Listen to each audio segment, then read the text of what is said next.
Authorities are investigating the disappearance of Today Show host Savannah Guthrie's mother, Nancy, still 2 weeks after she was reported missing. Police activity now picking up last night a short distance from the 84-year-old's home.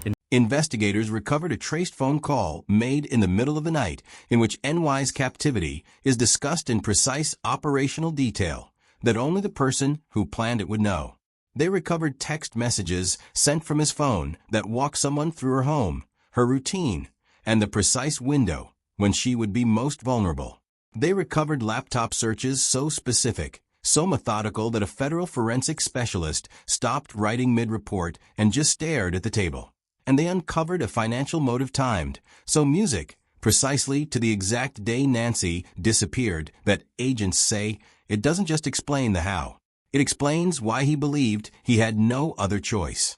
None of this was supposed to become public, but it did. And this is what it shows. The run.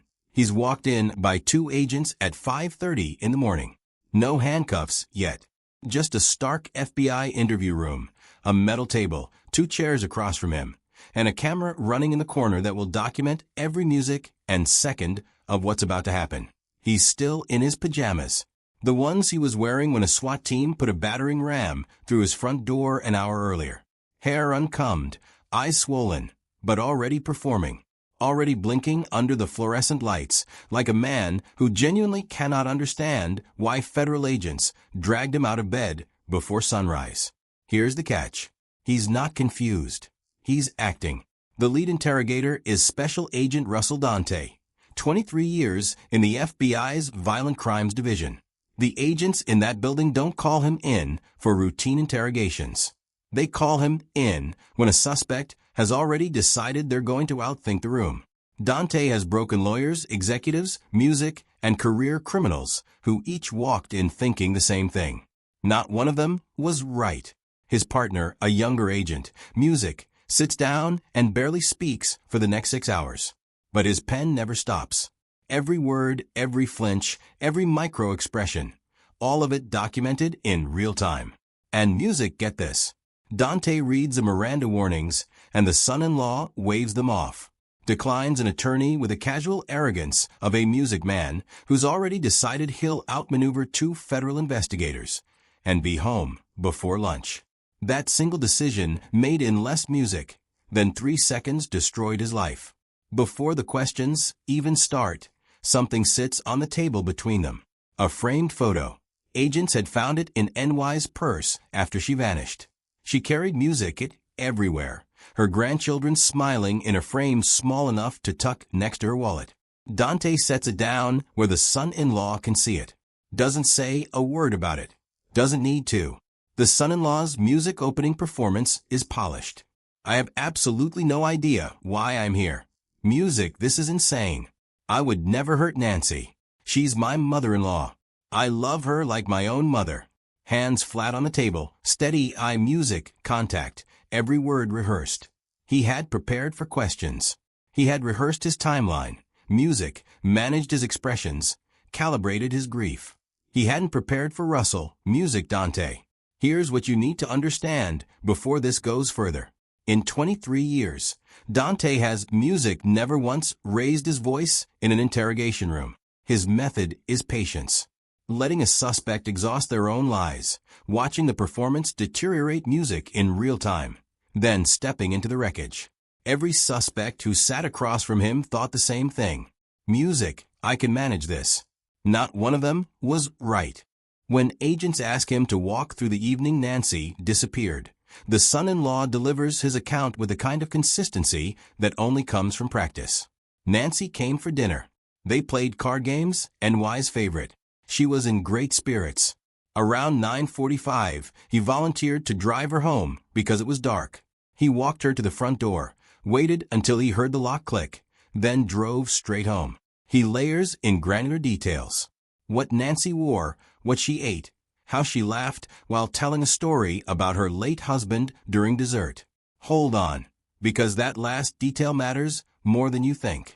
The last free evening Nancy Guthrie ever had ended with her laughing at a dinner table, surrounded by families she trusted completely, including the man sitting across from Agent Dante right now.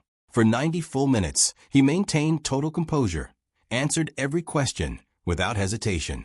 He even asked how the investigation was going, playing the concerned relative, not the man who arranged her disappearance.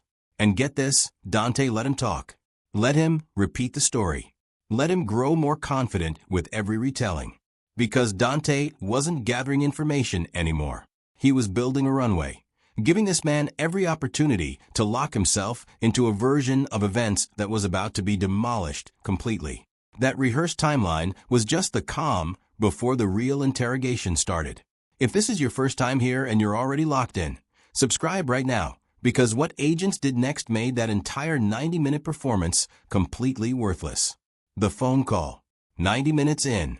The son-in-law is leaning back, almost relaxed, delivering his third retelling with genuine confidence.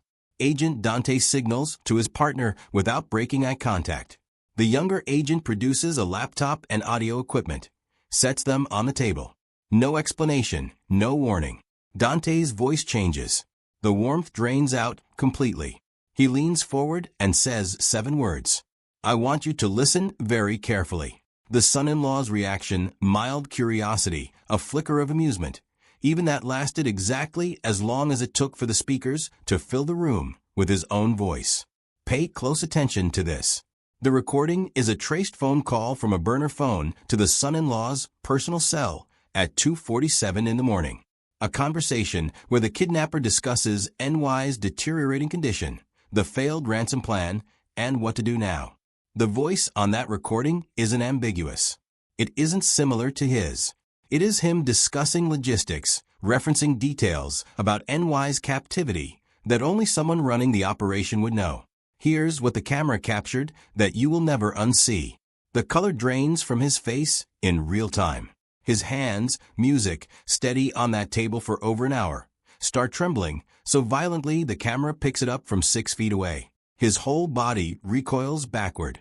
Eyes dart between Dante and the second agent, searching for escape, finding nothing. The recording ends. The room goes dead silent. 3 seconds. 5, 7. Dante lets the silence press down like a physical weight. Then he breaks it. That's your voice, isn't it? That doesn't sound like me. His voice cracks on the word me. Every syllable betrays him. He knows. They know. The camera knows. But here's the deal. Dante isn't done.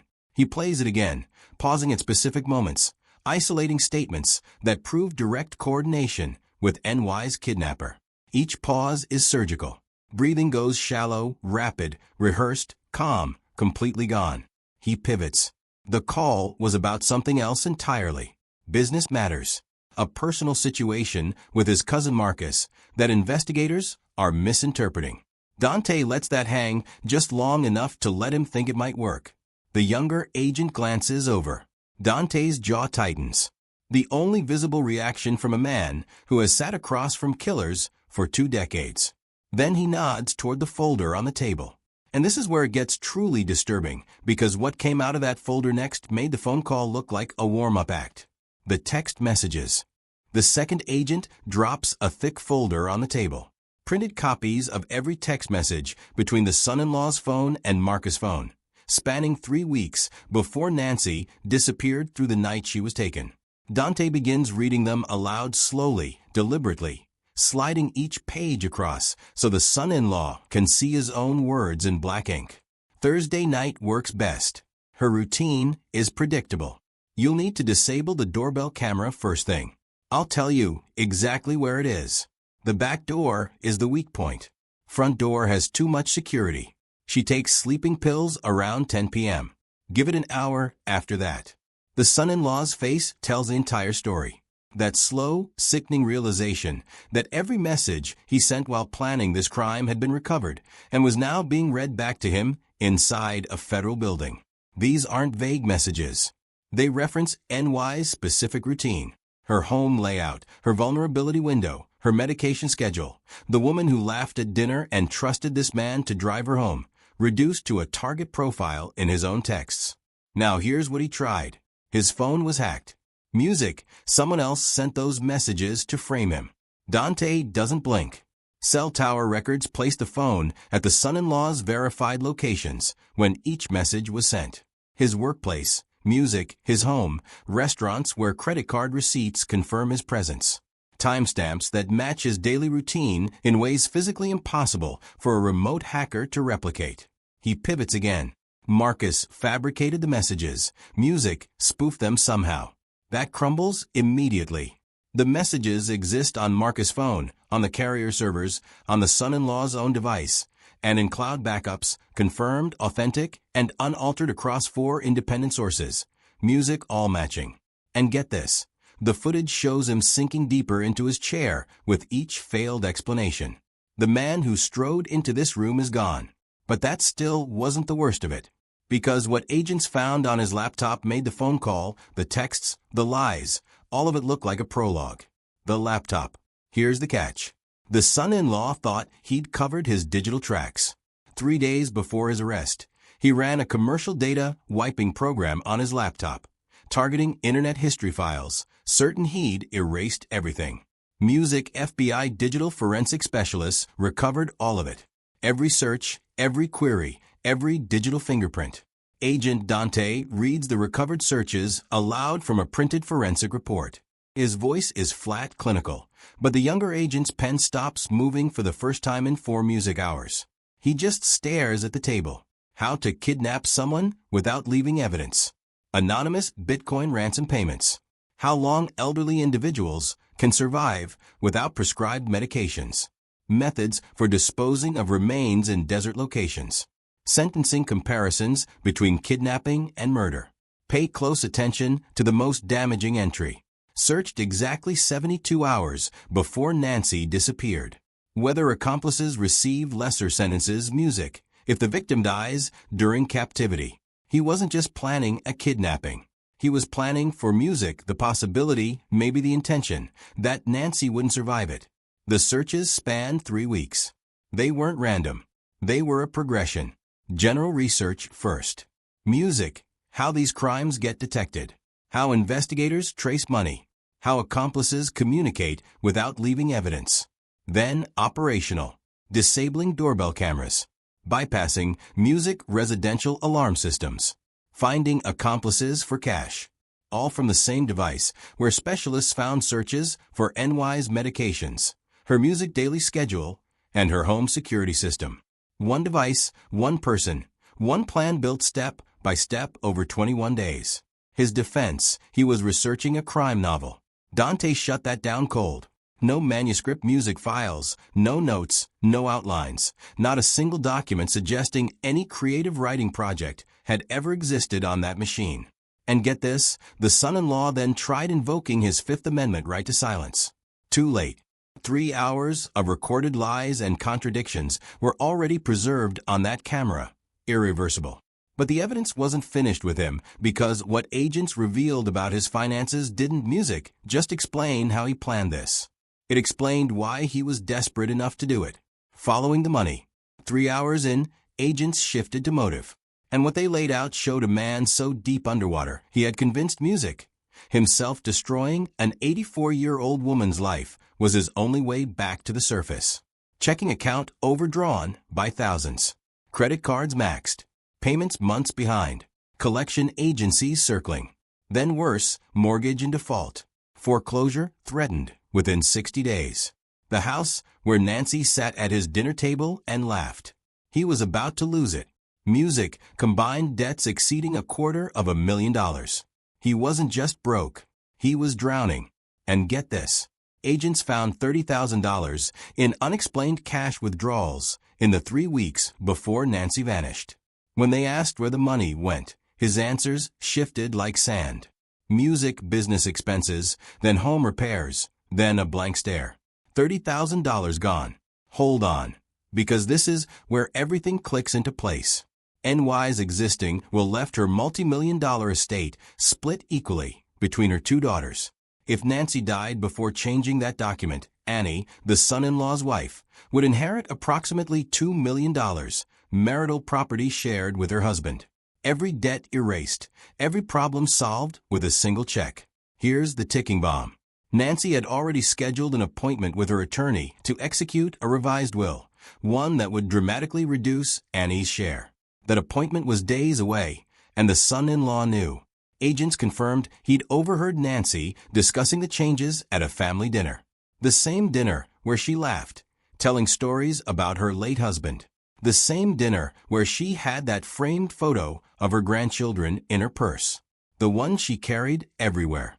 The one Dante had placed on the table in front of him that morning. The same dinner where she trusted this man to drive her home. He wasn't just broke. He was watching a $2 million Lifeline music disappear in real time, and the clock was running out. He had overheard the conversation. Music, he knew the date. He knew what it meant for everything he owed. The financial trail explained the why. What happened next, music, revealed the how. And it started with the son-in-law's defenses finally shattering completely. The breaking point. 4.5 hours in. The footage shows a man physically unraveling, slumped, hands that won't stop shaking. Every trace of the performance from hour one gone. Dante recognizes the breaking point and shifts completely. The pressure disappears, replaced by something warmer and far more dangerous. His voice drops low. Look, I've been doing this for 23 years. I've seen a lot of people in your situation. Things start as one thing and spiral into something you never intended. Maybe you just wanted to scare Nancy. Get her to reconsider the will changes. Maybe you thought Marcus would hold her for a day or two and let her go. Things got out of hand. It happens. Then Dante leans forward. But right now, Nancy is out there somewhere. She's 84 years old. She doesn't have her heart medication. She doesn't have her blood pressure pills. She has a framed photo of her grandchildren in her purse that she carries everywhere. And she's alone. You can stop that suffering right now in music this room. The wall cracks for the first time in 4.5 hours. Tears. And then the first real admission. Small but seismic. I knew Marcus was having financial problems. I gave him some money to help out. How much? Maybe $20,000. Pay close attention to what just happened. That single answer contradicted everything he'd said for 3 hours. He couldn't remember where the cash withdrawals went. Now he's admitting $20,000 went directly to the man who physically kidnapped Nancy. The financial link between orchestrator and accomplice established in his own words on camera. That crack in the wall was about to become a complete collapse. The collapse. With total denial dead, the son-in-law made his last move. Admit the connection to Marcus. Insist he acted alone, desperate, unstable. Must have pieced a plan together from things overheard at family gatherings. Dante let him build it, nodded, took notes, gave every indication it was being taken seriously. Then one sentence. We have Marcus in the next room, and he's telling us something very different. The blood left his face for the second time that morning. Marcus gave them everything. The son-in-law approached him with a complete plan. The timeline, the entry point, NY's vulnerability window. He offered $50,000 to take her and hold her until she died without her medications or until the ransom cleared. Marcus named the restaurant where they met, the parking lot where cash changed hands. He described the back door entry point, the disabled doorbell camera. He knew NY's sleeping pill brand and the exact time she took them. You don't overhear that at a family dinner. That's a briefing. And get this. When Marcus realized he was facing decades in federal prison, loyalty lasted about 4 hours. Security camera footage confirmed the two men at the restaurant. Witness statements from staff who overheard them discussing a job. Financial records proving payments beyond the $30,000 already documented. Here's the catch. The son-in-law's entire strategy rested on one assumption, that Marcus would hold. The moment the FBI laid out what federal charges meant, Marcus wasn't protecting a cousin anymore. He was protecting himself. He gave them everything. Completely cornered, the son-in-law tried one final move. The conversations were hypothetical. He may have mentioned details about NY's routine, but never explicitly gave the order. Dante pointed to the 2:47 a.m. phone call. A man surprised by a crime doesn't take calls from the perpetrator discussing the victim's condition, doesn't talk logistics about a failed ransom, doesn't ask what to do with an 84-year-old woman who's running out of time. The footage captures the exact moment he realizes no version of this story ends with him walking free. Every lie cataloged, every pivot documented. And down the hallway, Marcus was filling in every gap the physical evidence couldn't reach. 6 hours. That's all it took. 6 hours for a man who walked in believing he was untouchable to unravel completely, dismantled piece by piece under the weight of his own lies. Here's the most disturbing part, and it's not the evidence. It's not the searches. It's not even the phone call. Across 6 hours and dozens of opportunities, the son-in-law never once expressed genuine concern for Nancy. Not one moment. Every tear was for himself. Every emotional reaction was about his own consequences, his future, his collapsing life. Nancy Guthrie, 84 years old, the woman who laughed at her own dinner table the night she was taken, the woman who carried a framed photo of her grandchildren in her purse everywhere she went, was never more than a dollar sign to the man she trusted enough to drive her home. What Marcus told agents about those first 48 hours after Nancy was taken left hardened investigators unable to speak. Subscribe now, because that interrogation footage is next.